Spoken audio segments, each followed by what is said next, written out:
Hello दोस्तों, स्वागत है आपका आपके अपने यूट्यूब चैनल स्टडी विथ एजे में। इसमें आज की वीडियो में मैं आपके लिए लेकर के आया हूँ आपकी 8 ग्रेड अभ्यास पुस्तिका, जो आपकी भाषा भारती की है बच्चों, और कक्षा 8वीं के बच्चों के लिए आई हुई नई वर्कबुक है। और दोस्तों, आज की इस वीडियो में हम देखेंगे आपके पार्ट 3, और पार्ट 3 में दिया है मध्य प्रदेश की संगीत विरासत। इसके बारे में जानेंगे, पढ़ेंगे और समझेंगे। इसके प्रश्नों के उत्तर देखेंगे। और दोस्तों आपकी अ, हिंदी की ये वीडियो और आपकी अंग्रेजी, विज्ञान, सामाजिक विज्ञान, गणित, संस्कृत की वीडियो चैनल पे मैंने करवा दिया है। तो चैनल को सब्सक्राइब कर उन वीडियोस को देखें, पढ़ें और समझें। आइए देखते हैं। सबसे पहले यहाँ पर बहुविकल्पीय प्रश्न दिया है, जिनमें आपको एक उत्तर छाँट कर लिखना है। जैसे पहला प्रश्न पूछा है, भारतीय संस्कृति की आत्मा किसे कहा गया है? तो इसका सही उत्तर होगा दोस्तों, संगीत को। भारतीय संस्कृति की आत्मा संगीत को कहा गया है। इसके बाद दूसरा प्रश्न है कि प्रतिदिन शब्द में कौन सा समास है? तो इसका उत्तर होगा बी नंबर, कि प्रतिदिन शब्द में अव्ययी भाव समास है। तो बी नंबर इसमें सही उत्तर होगा बच्चों, अव्ययी भाव। आगे देखते हैं। यहाँ पर प्रश्न नंबर 3 दिया है कि भारत रत्न लता मंगेशकर को स्वर कोकिला कहा जाता है, क्योंकि वे तो बी नंबर आएगा इसमें, सुरीली गायिका थी। इस प्रकार से आपको यहाँ पर लिखना है, सुरीली गायिका थी। अगला है चौथा प्रश्न, ध्रुपद गायन के प्रणेता कौन थे? तो इसमें लिखना ए नंबर, राजा मान सिंह तोमर, ये ध्रुपद गायन के प्रणेता थे। और दोस्तों, आपकी तिमाही, छमाही और वार्षिक परीक्षा के समय चैनल पे काफ़ी सारे वीडियोस लेकर के आता हूँ, जिनमें आपके परीक्षा में आने वाले महत्वपूर्ण प्रश्न होते हैं, पेपर के वीडियोस होते हैं, जिन्हें पढ़ कर के आप परीक्षा में काफ़ी अच्छे नंबर ला सकते हैं। तो उन सभी प्रश्नों को देखने के लिए चैनल को ध्यान से सब्सक्राइब कर लेना, ताकि समय पर आपको सारी चीज़ें मिल सके बच्चों।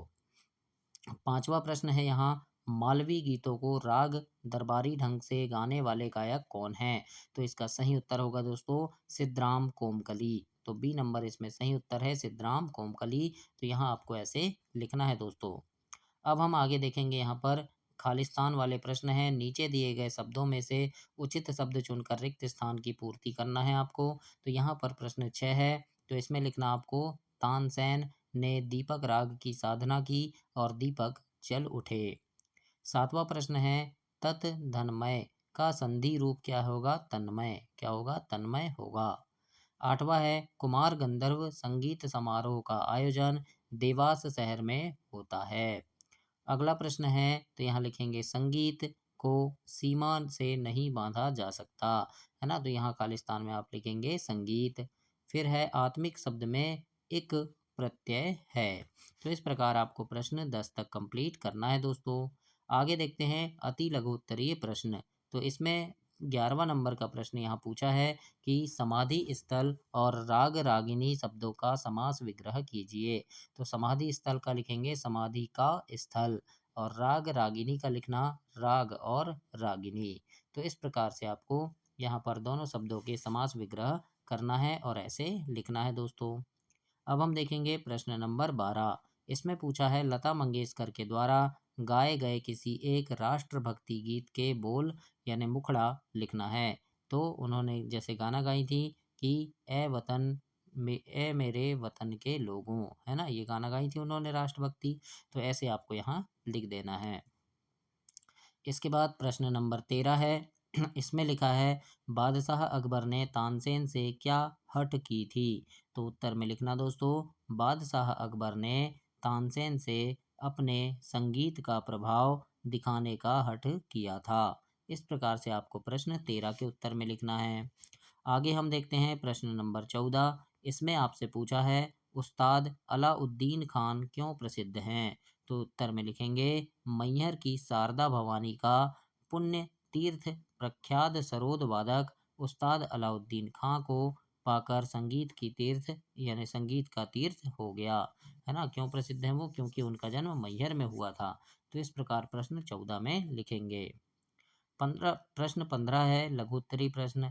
इसमें लिखा है, किन्हीं 5 वाद्य यंत्रों के नाम लिखिए और उनमें से किसी एक वाद्य यंत्र को बजाने वाले संगीतकार का नाम लिखना।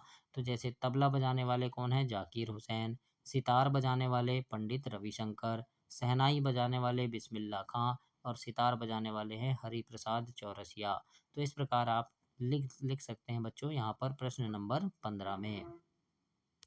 अब हम आगे देखेंगे 16 नंबर का प्रश्न यहाँ पर पूछा है आपसे कि लता जी को समूचे राष्ट्र की गायिका क्यों कहा जाता है। तो इसके उत्तर में आप लिखेंगे दोस्तों कि उन्होंने हर भाव धर्म की और हर भाव धर्म की ओर की भाषा के गीतों में अपने स्वरों को संजोया, है ना। यानी उन्होंने हर धर्म और हर भाषा के गीतों को अपने स्वरों में संजोया, इसीलिए वे सभी राष्ट्र की गायिका हैं।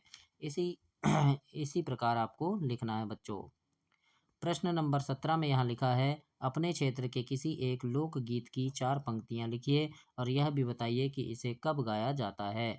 तो उत्तर में आप लिख सकते हैं कि लोकगीत है मेरी बहना छाई घटा घनघोर, है ना। इस प्रकार से कोई भी एक लोकगीत आप लिख देना और लिख देना कि सावन के दिन भी ये गाए जाते हैं जब जब बादल उमड़ते हैं गरजते हैं, है ना। तो इस प्रकार आपको लिख देना है बच्चों।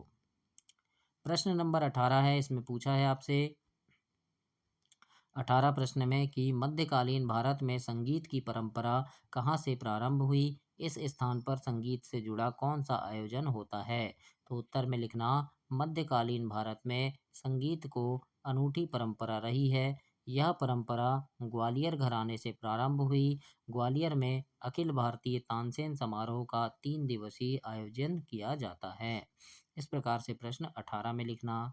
अब यहाँ दीर्घोत्तरी प्रश्न है 19 नंबर का प्रश्न। इसमें पूछा है मानव जीवन से संगीत कैसे जुड़ा है, अपने शब्दों में लिखिए। तो इसमें लिखना कि संगीत मानव जीवन से गहराई से जुड़ा हुआ है क्योंकि यह भावनाओं को व्यक्त करने, तनाव कम करने और मन को शांत करने का एक शक्तिशाली माध्यम है। संगीत आत्मिक शांति प्रदान करता है और जीवन जीने की उमंग पैदा करता है। यह खुशी, दुख, प्रेम और अन्य भावनाओं को व्यक्त करने में मदद करता है। इस प्रकार से आप प्रश्न 19 के उत्तर में लिखेंगे बच्चों। अब हम देखते हैं प्रश्न नंबर 20। इसमें आपसे पूछा है कि आप अपनी पसंद के किसी एक संगीतकार के बारे में कम से कम 10 पंक्तियां लिखिए। तो इसके उत्तर में आप लिखना, पहला लिख देना लता मंगेशकर भारत की एक महान गायिका थी, है ना। मैंने लता मंगेशकर के बारे में लिखा है। दूसरा लिखना इन्हें स्वर कोकिला के नाम से जाना जाता था। फिर लिखना उनका जन्म 28 सितंबर 1929 को इंदौर में हुआ था। अगला है 6 फरवरी 2022 को मुंबई में उनका निधन हो गया। फिर लिखेंगे पांचवा उन्होंने 20 से अधिक भाषाओं में 30,000 से अधिक गाने गाए। छठवा लिखना उन्हें भारत रत्न, पद्म विभूषण, दादा साहब फाल्के पुरस्कार से सम्मानित किया गया। और सातवां लिखेंगे उन्हें 1947 में रॉयल अल्बर्ट हॉल में प्रस्तुति देने वाली पहली भारतीय पार्श्व गायिका होने का गौरव प्राप्त है। और लिख देना इसमें आठवां कि लता मंगेशकर ने आनंदन आनंद घन बैनर के घर तहत फिल्मों का निर्माण और संगीत निर्देशन भी किया।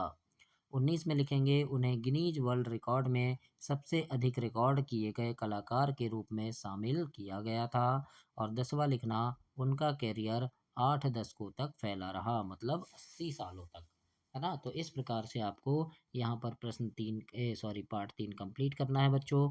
अगली वीडियो में हम पार्ट 4 देखेंगे। तब तक के लिए आप चैनल को सब्सक्राइब कर लेना, वीडियो को लाइक कर लेना और अपने दोस्तों तक इसे शेयर भी करना।